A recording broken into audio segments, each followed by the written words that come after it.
Assalamualaikum warahmatullahi wabarakatuh.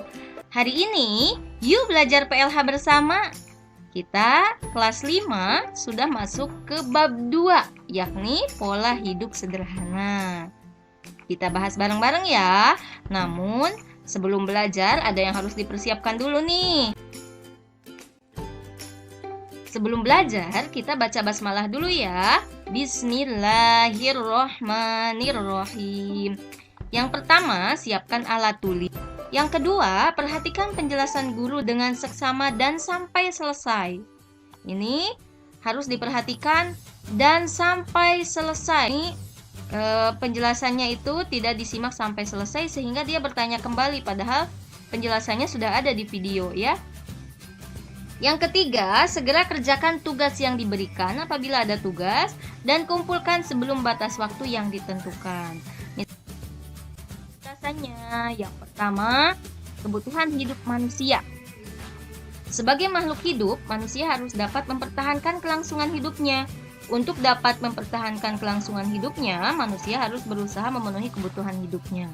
Kebutuhan hidup manusia dibagi menjadi 3 bagian. Yang pertama ada kebutuhan pokok atau disebut sebagai kebutuhan primer. Yang kedua, kebutuhan tambahan atau disebut juga sebagai kebutuhan sekunder. Yang ketiga, kebutuhan barang mewah atau disebut juga dengan tersier. Kita bahas bareng-bareng ya, disimak penjelasannya. Yang pertama, kebutuhan pokok atau kebutuhan primer, yakni kebutuhan yang kalau tidak dipenuhi akan berakibat buruk pada fisik manusia. Atau bisa juga dikatakan ini adalah kebutuhan yang wajib sekali dipenuhi oleh manusia supaya manusia itu bisa melangsungkan hidupnya.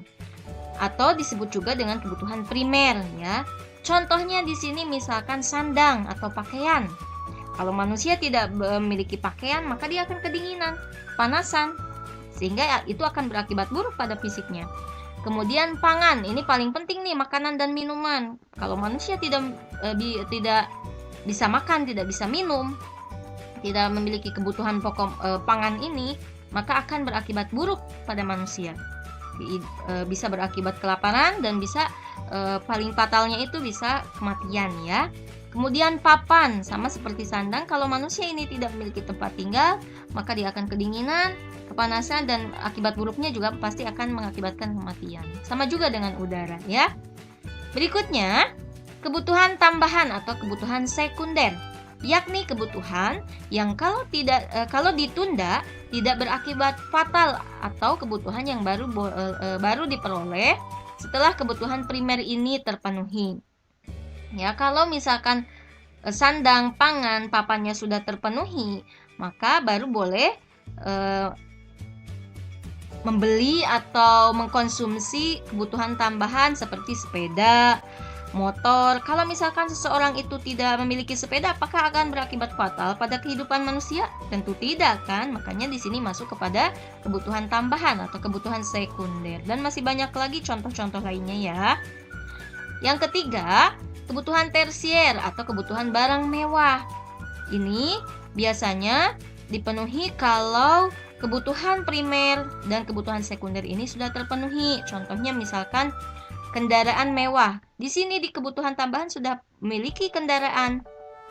Contohnya memiliki 1 motor misalkan ya. Kemudian dia beli motor lagi yang lebih bagus. Nah, di sini berarti masuknya ke kebutuhan tersier. Setelah kita membahas tentang kebutuhannya, kita sudah mengetahui kebutuhan hidup manusia itu ada 3, maka kita harus menggunakan kebutuhan hidup itu untuk menjamin keberlangsungan hidup kita sebagai manusia. Untuk keberlangsungan hidup manusia ini, kita harus memiliki perilaku hidup sederhana, ya. Apa sih perilaku hidup sederhana? Nah, kita bahas dulu dari awal ya. Hidup ingin serba mewah atau misalkan dorongan berlebihan untuk dihargai akan membawa manusia pada kehidupan yang serba mewah. Nah, hidup ingin serba mewah akan tetapi tidak memperhatikan kemampuan, kemudian pemborosan merupakan tindakan yang tidak bijaksana. Contohnya seperti apa? Nah, misalkan di sini tadi ada kebutuhan pokoknya itu adalah makan.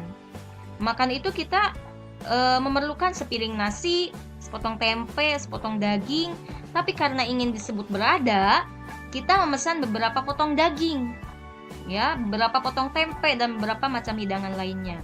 Pada waktu makan, semua menu tidak dihabiskan, sehingga itu akan mubazir, ya, pemborosan. Maka itu adalah tindakan yang tidak bijaksana. Kalian amati di rumah kalian sendiri, misalkan saat memasak nih, saat sedang mempersiapkan menu, masih potong-potong menu, misalkannya potong-potong bahannya, kita sudah menyalakan kompornya. Nah, kompor yang menyala itu tidak dimanfaatkan, padahal di situ ada sumber daya alam, yaitu gas yang kita hambur-hamburkan, ya, yang kita berarti kita melakukan pemborosan di situ. Itu hal yang tidak bijaksana, dan masih banyak lagi contoh perilaku yang tidak mencerminkan perilaku hidup sederhana. Nah, pola hidup sederhana terdiri atas dua pengertian pokok, yaitu pola hidup dan juga sederhana. Pola hidup adalah cara kita berperilaku sehari-hari, mulai dari bangun tidur sampai tidur lagi. Pola hidup ini bisa disamakan dengan kebiasaan kita, ya. Pola hidup itu adalah sebuah kebiasaan kita. Kalau kebiasaan kita baik, maka perilaku kita sehari-hari pun baik, ya. Kemudian sederhana adalah kebiasaan seseorang untuk berperilaku sesuai kebutuhan. Sederhana itu adalah harus digarisbawahi sesuai kebutuhan dan kemampuannya. Jadi semua orang, mau orang yang memiliki kekayaan yang lebih misalkan, itu bisa berperilaku hidup sederhana karena sesuai dengan kebutuhan dan juga sesuai dengan kemampuannya. Sederhana juga bisa dikatakan tidak berlebih-lebihan, ya, atau hemat. Ya, lalu kita gabungkan. Dengan demikian, pola hidup sederhana adalah kebiasaan sehari-hari yang dilakukan sesuai dengan kebutuhan, kemampuan, serta tidak berlebih-lebihan. Bisa disebut juga gaya hidup hemat. Gaya hidup hemat atau sederhana ini bukan dikatakan sebagai kikir atau miskin, ya, tapi sesuai dengan kebutuhan, kemampuan, dan tidak berlebih-lebihan. Nah, kebutuhan manusia selain kebutuhan primer dan sekunder, ada juga kebutuhan membutuhkan rasa aman, ya, membutuhkan rasa aman. Misalkan kita ada di tempat yang agak jauh dan gelap, misalkan tidak ada penerangan jalan. Karena barang yang dibeli cukup mendesak, kalian akhirnya pergi juga. Tetapi di hati kecil kalian ada perasaan takut dan was-was, ya. Lain halnya kalau ada seseorang yang mendampingi, misalkan ada yang menemani gitu, ya. Itu bisa kita akan merasa aman. Jadi di sini selain tadi kebutuhan manusia itu ada primer, sekunder, dan tersier, jadi kebutuhan lainnya adalah membutuhkan rasa aman. Berikutnya, dihargai dan dihormati. Dihargai sebagai pribadi dalam pergaulan sehari-hari. Contohnya misalkan saat kita berbicara dengan teman-teman, kalian sering berbicara, misalkan tolong dong dengarkan saya. Nah, itu berarti kita ingin dihargai dan juga dihormati sebagai seorang manusia yang bermartabat. Kita tidak ingin dipermalukan, ya, walaupun kita salah, kita tidak ingin dipermalukan di depan banyak orang. Itu adalah kebutuhan manusia selain kebutuhan primer, sekunder, dan tersier. Yang terakhir yaitu kebutuhan ingin diperhatikan. Nah, dia ingin terlihat istimewa di hadapan banyak orang, ingin dikagumi, tetapi kadang-kadang keinginan untuk mendapatkan perhatian ini diungkapkan secara berlebihan. Misalnya ingin mendapat pujian dari seseorang, ingin terlihat kaya, sehingga dia melakukan pemborosan, ya, melakukan hidup yang berlebih-lebihan. Ini kekurangannya di sini, ya.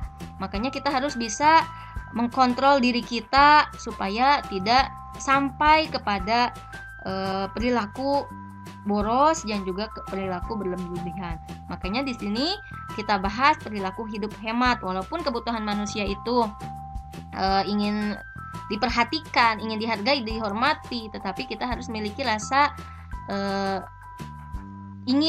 aku ingin memiliki hidup yang perilaku hidup hemat, seperti itu, ya.